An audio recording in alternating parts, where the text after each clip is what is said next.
també a nivell emocional, no? Jo estic sentint això però no sé massa bé el que és, i potser el fet d'escriure-ho i posar-li paraules és el que fa veure.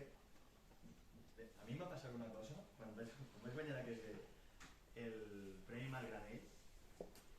Vaig publicar aquest llibre que es diu Pan de Luna, i aquest llibre jo l'havia escrit quan jo estava plenament enamorat d'una xica i havia escrit tots aquests poemes i els vaig imprimir i els vaig fer un llibre i els vaig donar imprès, i va ser una cosa molt bonica. I sempre quan escrivim sempre reescrivim les coses, no? I anem reescrivint. I jo la primera volta que el vaig escriure va ser així, no? I després quan vaig tornar a ell vaig anar canviant algunes cosetes, no sé què, la relació ja anava evolucionant, i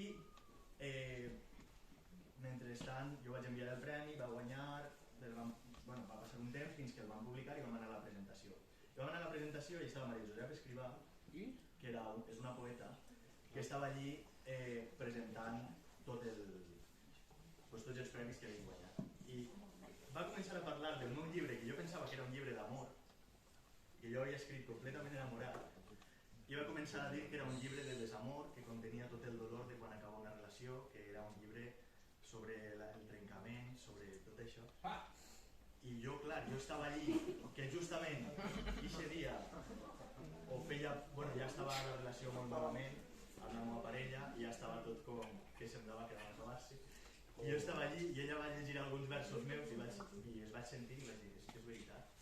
Jo estava allà a la butaca dient, no, és que realment quan escrivim tampoc, i sobretot també quan escrivim sobre amor, moltes vegades pensem que estem escrivint sobre amor o sobre això, i al final estem escrivint sobre la por a perdre una altra persona o sobre el dolor que provoca no tenir aquest amor, i a mi és el que em va